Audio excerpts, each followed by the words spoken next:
이제 청와대 참모 중에 가장 많은 스포트라이트를 그건 뭐 뉴스원을 비롯해서 여러 언론 덕분이죠. 수첩에 기자 이름을 찾아서 살생부를 만들어놨죠. 힘든 일이 있을 때 내가 왜 이렇게까지 참으면서 일을 해야 되지라는 생각이 좀 들었죠. 잘하면 잘할수록 국민의 한 절반 정도는 미워해요. 나머지 절반도 다 좋아해 주는 건 아니에요. 나를 전혀 모르는 절반 정도의 사람들이 나를 죽일 사람 혹은 괴벨스 같은 놈, 대단히 많은 돈을 버는 일이냐? 그것도 아니에요. 5년 지나고 나서 지금 생각해보면 진짜 뭐 칭찬 한마디 안 하고 그냥 쑥 들어가 버리시면 제 밑에 같이 일했던 친구들이 있으니까 그럼 이제 그 사람들은 나보다 더 궁금한 거죠. 그럼 이제 막 또 없던 말을 하죠. 야, 눈빛이 장난 아니었어.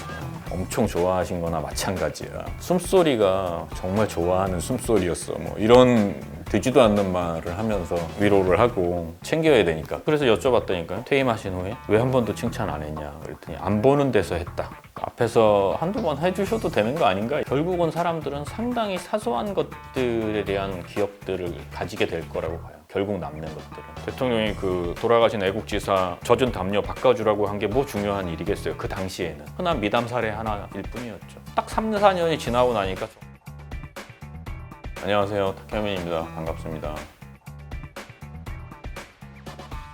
거창하게 얘기하면 제가 하는 연출의 기본적인 지향점, 실제로 사람들이 가장 많은 감동을 받는 지점이기도 하고, 그래서 우리는 사소한 것들에 대해서 좀 무감한 경향이 있는데 결국은 사람들은 상당히 사소한 것들에 대한 기억들을 가지게 될 거라고 봐요. 결국 남는 것들은. 예를 들어 지금 코로나가 이제 탈출구가 조금씩 보이잖아요. 지금도 우리가 마스크를 이제 조금씩 벗고 있고, 코로나 하면 가장 떠오르는 장면이 뭘까요? 각자 여러 가지 장면이 있겠죠. 근데 저한테는 초대 질병청장이었던 정은경 청장의 무심한 브리핑이었거든요. 저는 그러한 브리핑을 본 적이 없어요. 그 이전에도 그 이후에도. 백신이 들어왔다. 그래서 여러분 이제 백신이 들어왔습니다. 이렇게 얘기하지 않아요. 언제 백신이 들어옵니다. 뭐 이렇게 얘기하는 투죠. 또 엄청난 일이 벌어져. 뭐 사망자가 막 치솟고 이래요.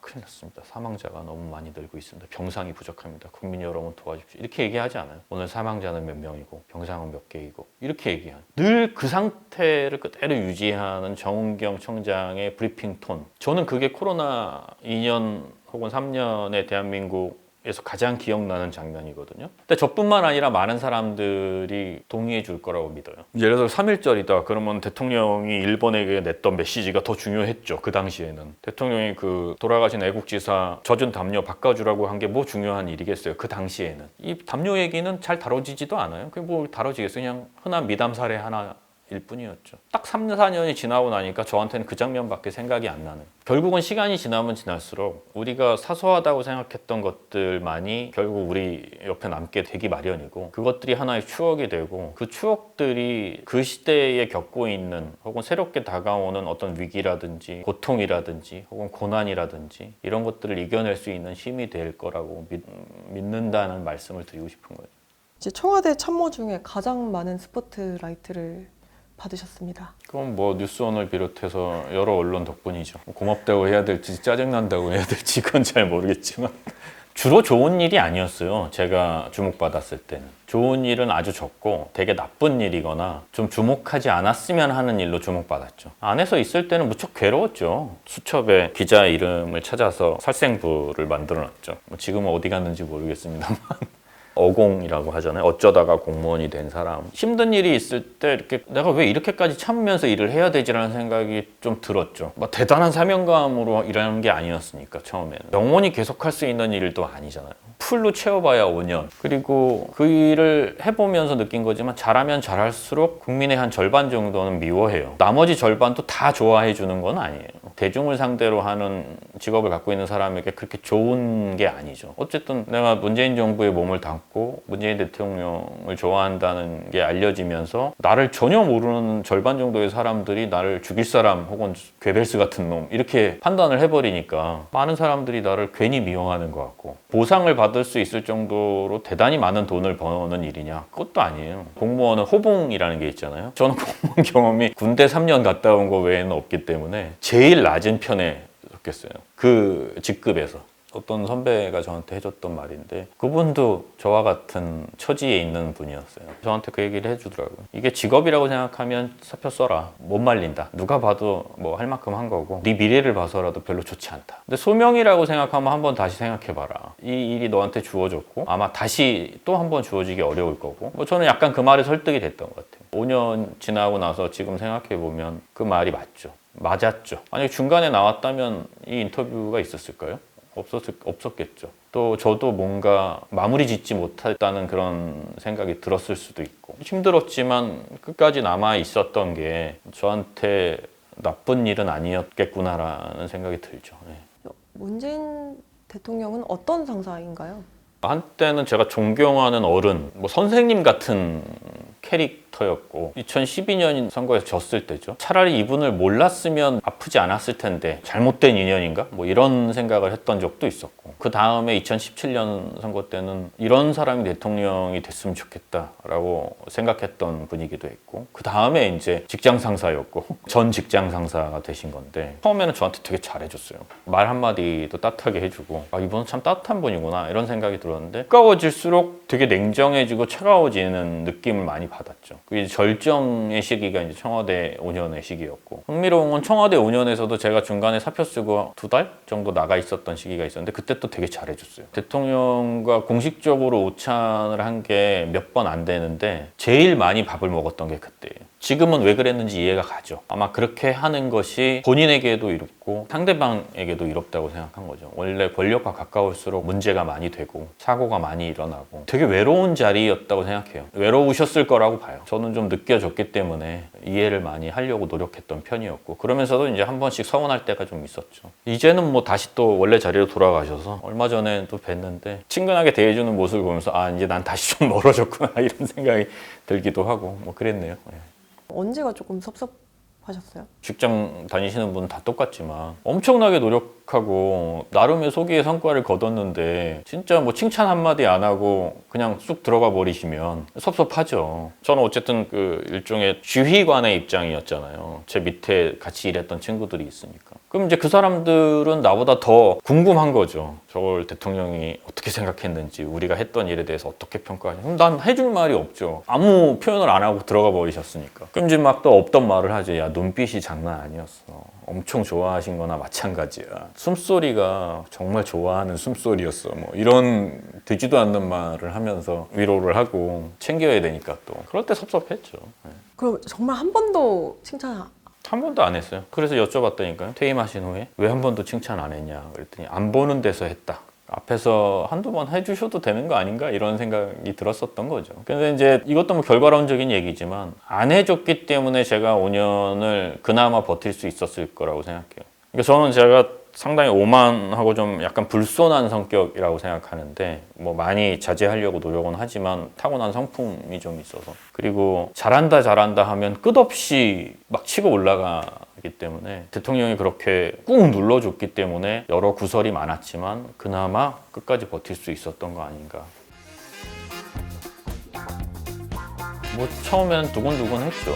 여기가 바로 거기구나. 그리고 나서 이게 너무 빈약하구나. 얘기가 없구나. 그러니까 청와대라는 공간 사람들 알긴 하지만 다 낯설잖아요. 인왕실, 백악실, 뭐 집현실 다 처음 들어보는 이름들이잖아요. 곳곳에 그동안 숨겨져 있던 공간들도 공개하기도 하고 활용하기도 하고 이른바 스토리텔링을 하려고 노력을 많이 했었죠. 하다못해 청와대에 장독대가 있는 공간도 있었는데 기후 환경 관련한 토크쇼 같은 것도 해보고 그 자리에서 커피잔 들고 내려오는 그런 소록길 같은 경우도 처음 공개를 해봤던 거고 또 침류각이라고 그동안 알려지지 않았던 누각이 하나 있었는데 거기에서 대통령이 마지막에 손석희 아나운서하고 대담을 하기도 하고 그 공간의 이야기들이 스토리가 붙어야 여기서 문재인 전 대통령과 손석희라는 대한민국의 아나운서가 퇴임을 앞두고 대담을 했었던 장소구나. 한 100년 후에 사람들은 그게 신기할 거 아니에요. 청와대는 미적 가치가 그렇게 높은 공간이라고 생각하진 않아요, 저는. 한국 전통의 아름다움이 있다거나 뭐 이런 공간은 사실 아니죠. 되게 콘크리트로 지어지기도 했고 하지만 대한민국 근대사를 통틀어 가장 역사적 가치가 높은 공간이긴 하죠. 근데 그 역사적 가치라는 건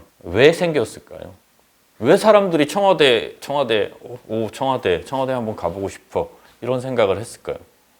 대통령이 거기서 지내고 그렇죠. 대통령이 거기 있기 때문이에요. 대통령이 있음으로써 그 공간의 값어치가 생기는 거거든요. 청남대라는 대통령의 별장이 있었어요. 휴양시설이. 문재인 정부 때 그거를 반납했어요. 국민들한테 이른바 돌려준 거죠. 처음에는 많이들 갔어요. 근데 최근에는 거의 찾아가지 않고 거기를 운행하는 배도 안 다녀요. 그 정도로 사람들이 안 가는 거예요. 안 가는 이유를 물어봤더니 볼 게 없다. 근데 만약에 대통령이 1년에 한두 번이라도 거기를 간다고 생각해 보세요. 거기서 여름 휴가를 보낸다. 여전히. 그리고 그 기간을 빼고만 공개한다. 하면 어떻게 됐을까요? 전 더 많은 사람들이 갔을 거라고 봐요. 제가 일할 때는 아침에 한 5시 반, 6시쯤 출근을 해서 먼저 그날 일정들을 쭉 제가 혼자 이제 마인드 컨트롤을 해보죠. 실제로 대통령이 움직여야 되는 일들이잖아요. 그러면 어떻게 모시고 다녀야 되는지 이런 것들을 생각을 하고 7시쯤 되면 이제 첫 번째 회의, 그날이나 전날 혹은 그 다음날 있을 일정과 관련한 내부 회의가 있고 9시에서 9시 반쯤 첫 일정이 보통 시작이 되죠. 대통령을 지근거리에서 모실 때도 있고 큰 행사들, 3.1절이라든지 국가의 주요 경축식, 그 현장에 미리 가보는 일종의 답사, 그 공연을 어떻게 연출할지에 관한 연출회의, 답사 갔다 왔던 거를 정리해서 또 보고를 하기도 하고 그 과정에서 뭐 국군의 날은 국방부, 해외 순방은 외교부, 환경 관련한 건 환경부 이런 부처와의 회의가 또 계속 있죠. 뭐 그런 일들의 연속이죠. 5시, 6시쯤에 출근하신다고 말씀하셨는데 그쯤 출근하시면은 몇 등 정도 되세요? 저는 그렇게 등수가 높진 않죠. 왜냐하면 저는 이제 대통령과 거의 비슷하게 움직여야 되기 때문에 국방, 외교, 안보 이런 쪽은 아예 당직 숙직을 하기 때문에 그냥 거기 계속 누군가가 있는 거니까 아마 그쪽이 1등이겠고 언론 쪽이 2등 정도 되겠고 순위로 따지면 한 3, 4, 5위 정도 되지 않을까요? 근데 저는 그런 거보다 스탠바이 해야 되는 게 있어요. 대통령이 청와대에 계시면 서울 지역을 떠나면 안 되고 부르면 가야 되니까 대통령이 예를 들어 뭐 어디 지방에 계시면 그 지역에 있어야 되고 일종의 위수 지역이라는 게 있었죠. 부르면 갈 수 있는 공간과 거리. 그럼 보통 퇴근은 몇 시 정도 하셨어요? 대통령이 퇴근하면 일단 저도 퇴근할 수 있어요. 퇴근할 수 있는데 우리는 또 다음 날 행사, 그 다음 주 행사가 있으니까 따로 시간을 정해놨던 건 없던 것 같아요. 아침은 공짜로 줘요. 4시 반, 5시에도 출근을 하니까. 점심, 저녁은 사 먹어요. 구내 식당에서. 바깥에 약속이 없는 날은 거의 세 끼를 다 거기서 해결하죠. 맛있어요? 그 일하는 분들도 있으니까 맛이 있죠. 네. 그립진 않으신가요? 아, 그립진 않아요. 아, 근데 맛있어요.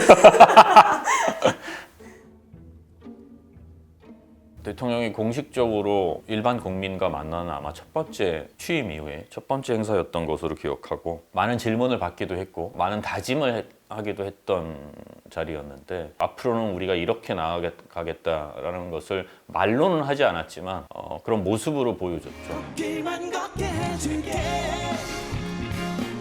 네 맘에 섞이게 할게 전에는 없었던 일이죠. 그 당시에 그 음악을 썼던 것은 노래가 갖고 있는 메시지가 분명했어요. 두 가지 측면이 다 있죠. 대통령이 꽃길만 걷기 위해서는 국민들의 마음을 얻어야 된다는 의미도 있었을 거고 또 국민들을 내가 헌신해서 꽃길만 걷게 해줄게라는 다시 생각하면 조금 간지럽기도 하지만 그런 가벼운 느낌의 메시지가 훨씬 더 소구력이 있다고 봤어요. 그 전에는 없던 일이니까 그런 선곡이나 그런 거를 반대하는 입장도 있었을 것 같아요. 당황하는 사람들은 있었죠. 반대는 없었어요. 왜냐하면 그게 뭔지 감을 못 잡았으니까 다들 그런 노래를 연주한다 혹은 그런 분위기에서 행사를 하겠다라고 했을 때 이게 어떻게 되는 건지를 잘 모르는 쪽에 가까웠죠. 대통령 행사는 어쨌든 최종적인 결정을 대통령이 하기 때문에 문재인 대통령이 갖고 있는 취향에는 맞지 않았지만 제 의견을 존중해 주셨고 또 결과도 그렇게 나쁘지 않았다고 생각합니다. 별점을 주신다면 몇 점 주시고 싶으신가요? 이런 분위기고. 저는 항상 5점을 줘요. 왜냐하면 내가 해놓고 이게 별로다라고 얘기하는 건 뭐 좀 무책임한 태도인 것 같아. 그러면 하지 말았어야죠.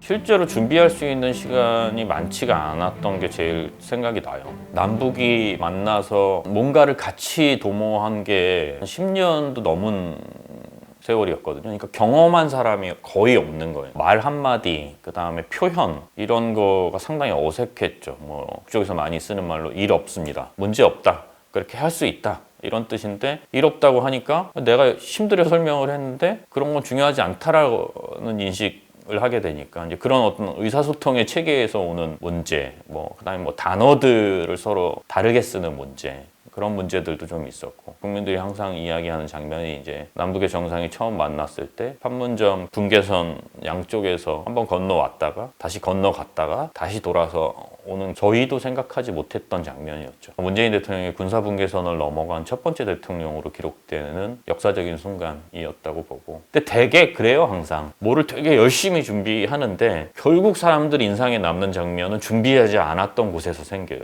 도보다리도 마찬가지고 도보다리 회담 같은 경우는 끝까지 이제 두 가지를 고민했었는데 돌아오지 않는 다리가 있어요. 판문점에는 1954년 휴전선언이 이루어지고 포로들을 교환할 때 북으로 돌아가겠다는 의사표시를 한 포로들을 그 돌아오지 않는 다리를 통해서 돌려보냈거든요. 그때는 그 다리가 이제 돌아가는 다리였겠죠. 그 이후에 휴전선이 그어지고 그 다리는 쓰여지지 않게 됐어요. 도보다리 회담을 그 돌아오지 않는 다리에서 해볼까도 생각을 했었어요. 가까이에서 본 김정은 위원장과 리설주 여사는 어떤 사람인 것 같았나요? 저는 오랫동안 방공 교육을 받고 자란 세대고 그 5년 전만 하더라도 남북미 간에 미사일 쏘고 그랬을 때니까 김정은 위원장이나 리설주 여사를 봤을 때 가장 먼저 들었던 생각은 똑같구나. 그냥 사람이구나. 어떻게 사람이지? 이런 생각을 했던 것 같아요. 약간 충격적이었어요. 직접 대면했을 때는 아마 다 비슷비슷한 감정이었을 거라고 봐요. 근데 이제 제가 그 후에 남북 관련한 여러 가지 일들을 하면서 실제로 북한 사람들과 많이 접촉을 하고 또 일을 같이 진행을 하면서 요즘은 전쟁을 너무 쉽게 얘기하고 준전시 상태라든지 이런 식의 발언이나 혹은 그런 사회적 분위기가 결코 우리나라에게 도움이 될 거라고 보지 않아요. 실제 우크라이나만 보더라도 현대전에서 이기는 전쟁이라는 게 과연 있는지 잘 모르겠어요. 저는 북쪽 사람들을 만나면서 느꼈던 거는 남북의 갈등 혹은 뭐 남북의 차이 그런 문제를 해결하기 위해서는 많이 만나는 수밖에 없다고 봐요. 제가 사는 집 2층에 층간소음이 좀 심했어요. 아이가 있는데 엄청 뛰어요. 층간소음을 경험해 본 사람들은 알지만 늘 그 약간 이제 좀 화가 있었는데 어느 날 제가 아이스크림을 사갖고 와서 엘리베이터를 타고 집으로 가고 있는데 어떤 애하고 애 엄마가 타는 거예요. 15층에 사는데 16층을 누르는 그 이놈이구나 그런 생각이 들고 약간 이제 쳐다보게 됐는데 애가 너무 귀엽고 천진난만한 거예요. 사간 아이스크림 하나를 줬어요.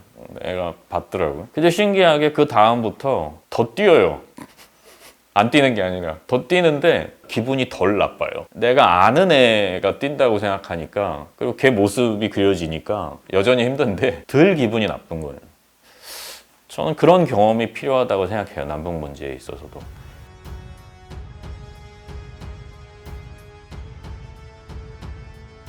정말 여러 분들이 그 장면을 인상적이었다고 얘기하시거든요. 근데 왜 그럴까요? 왜 그랬을까요? 우리는 국민이 국가에게 예의를 갖추어야 한다고 오랫동안 믿고 살아왔어요. 홍범도라는 개인은 자신의 삶 전체를 대한민국의 독립을 위해 헌신했던 분이잖아요. 그리고 아주 비극적으로 이름도 낯선 크즐오르다라는 카자흐스탄의 어느 소읍에서 돌아가셨죠. 사람들 기억 속에 점점 사라져갔고 한 개인이었던 홍범도가 국가에 바쳤던 충성과 헌신 우리는 그것이 중요하다고 생각하는 경향이 있는데 저는 반대로 생각했던 것 같아요. 국가가 그 개인에게 해줄 수 있는 그 개인을 위해서 해야 하는 국가로서의 어떤 역할 그걸 좀 보여주고 싶었던 것 같아요. 홍범도 장군님의 귀환을 모시게 되어 영광입니다. 지금부터 대한민국 공군이 안전하게 호위하겠습니다. 필승! 대한민국이 국가를 위해 헌신했던 사람들을 끝까지 예우하겠습니다 라는 말과 같은 의미인 거죠. 아마 그 부분이 국민 개개인에게 이래서 국가가 있는 거구나 라는 생각을 하게 하지 않았을까요? 모르겠어요. 저는 그렇게 보는데